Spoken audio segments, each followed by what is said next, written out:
Assalamualaikum warahmatullahi wabarakatuh. Apa kabar semua anak soleh solehah? Semoga kita semua selalu dalam lindungan Allah Subhanahu wa Ta'ala. Harus semangat ya, menjaga kesehatan walaupun belajar di rumah ya, harus tetap semangat ya.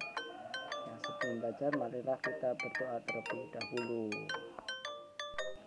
Bismillahirrahmanirrahim. Rabbi zidni ilma warzuqni fahma.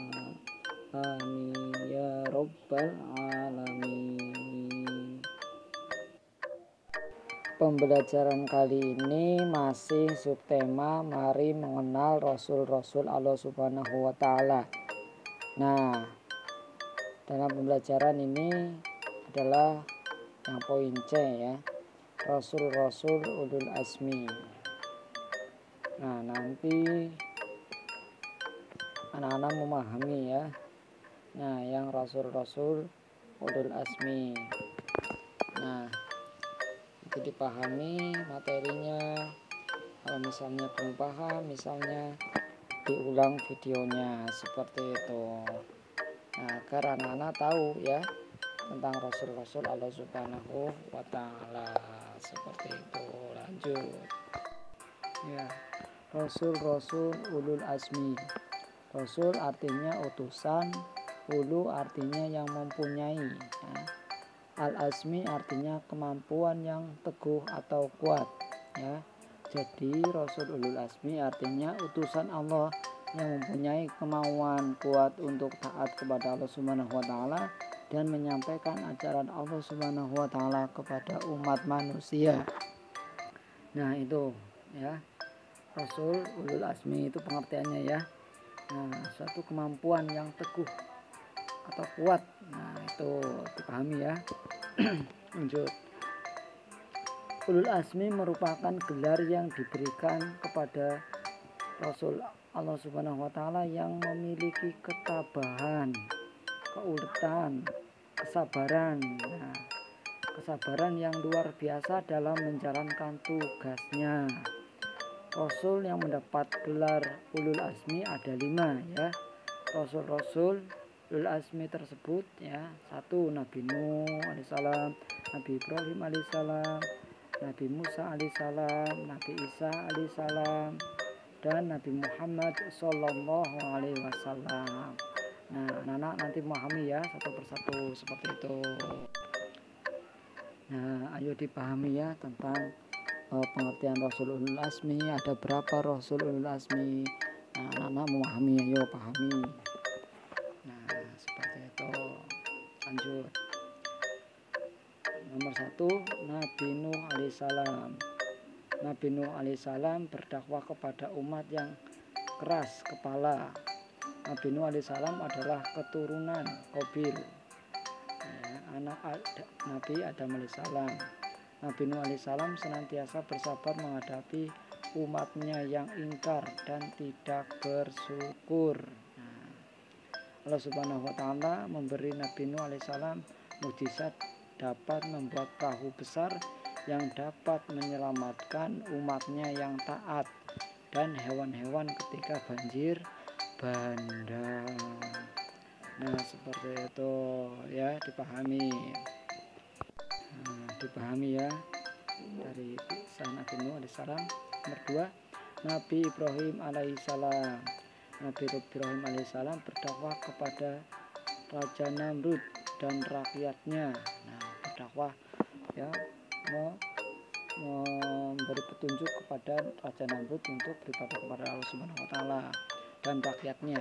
Raja Namrud dan rakyatnya senantiasa menyembah berhala, ya malah menyembah berhala ya. Karena Nabi Ibrahim alaihissalam itu memerintahkan Raja Namrud dan rakyatnya untuk beribadah kepada Allah Subhanahu wa Ta'ala. Nabi Ibrahim alaihissalam senantiasa mengajak Raja Namrud dan rakyatnya untuk bersyukur dan menyembah Allah Subhanahu wa Ta'ala. Dalam berdakwah, Nabi Ibrahim alaihissalam diberi mukjizat oleh Allah Subhanahu wa Ta'ala tidak hangus terbakar ketika Raja Namrud membakarnya. Nah itu kisahnya ya, seperti itu. Nah karena Raja Namrud kesal dengan Nabi Ibrahim alaihissalam, jadi Nabi Ibrahim alaihissalam mau dibakar ya, dibakar oleh Raja Namrud. Akhirnya apinya tidak mempan atas izin Allah, atas kebesaran Allah Subhanahu wa taala. Api itu menjadi dingin, seperti itu. Lanjut ya. Nabi Musa alaihissalam berdakwah kepada Raja Fir'aun dan kaum Bani Israel. Raja Fir'aun menganggap dirinya sebagai Tuhan yang layak dipuja ya, disembah ya. Nabi Musa alaihissalam berdakwah kepada Raja Fir'aun agar bertaubat dan menyembah Allah Subhanahu wa taala. Akan tetapi Raja Fir'aun menolaknya. Nah, dalam berdakwah kepada Raja Fir'aun itu, Nabi Musa alaihissalam diberi mukjizat oleh Allah Subhanahu wa taala, sebuah tongkat yang dapat merubah menjadi ular besar dan dapat membelah laut merah menjadi jalan ya. Nah itu dalam kisahnya juga ya, juga dikisahkan itu ya, mengenai tongkatnya Nabi Musa dan ya, yang tongkatnya dapat membelah lautan ya, seperti itu karena mukjizat oleh Allah Subhanahu wa taala. Lanjut, ayo dipahami ya mengenai itu supaya anak-anak lebih paham lagi ya tentang Rasul ulul asmi. Nah, 4. Nabi Isa alaihissalam berdakwah kepada Bani Israel yang telah menyelewengkan ajaran Nabi Musa alaihissalam.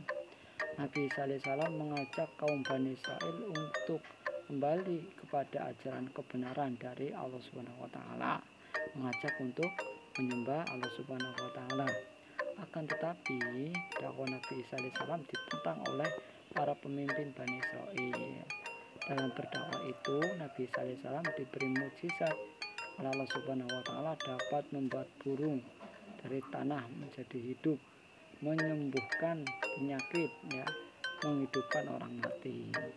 Atas izin Allah Subhanahu wa taala, atas kebesaran Allah Subhanahu wa taala, Nabi Isa dapat membuat burung dari tanah menjadi hidup, menyembuhkan penyakit, menghidupkan orang mati. Anak-anak memahami itu ya.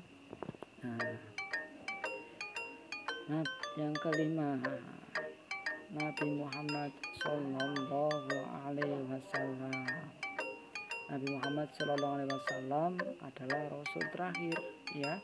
Tidak ada nabi lagi setelah Nabi Muhammad Sallallahu Alaihi Wasallam. Nabi Muhammad Sallallahu Alaihi Wasallam berdakwah menghadapi kaum kafir Quraisy. Ya, Nabi Muhammad Sallallahu Alaihi Wasallam berdakwah menyebarkan agama Allah Subhanahu Wa Taala, ya, yakni agama Islam. Dalam berdakwah itu Nabi Muhammad Sallallahu Alaihi Wasallam diberi mukjizat oleh Allah Subhanahu Wa Taala, kitab suci Al-Quran. Al-Quran merupakan mukjizat terbesar Nabi Muhammad Sallallahu Alaihi Wasallam karena berisi petunjuk, pedoman hidup, serta pengetahuan yang dapat digali kebenarannya terus-menerus sepanjang masa sampai sekarang. Al-Quran menjadikan pedoman hidup, petunjuk agar ya di jalan yang benar. Seperti itu ya nak ya, anak-anak memahami ya kisahnya. Itu sejarah-sejarahnya Rasulullah Asmi seperti itu. Nah ya, ini untuk meringkas ya, terus dipahami ya. Nah demikian ini pembelajaran hari ini ya.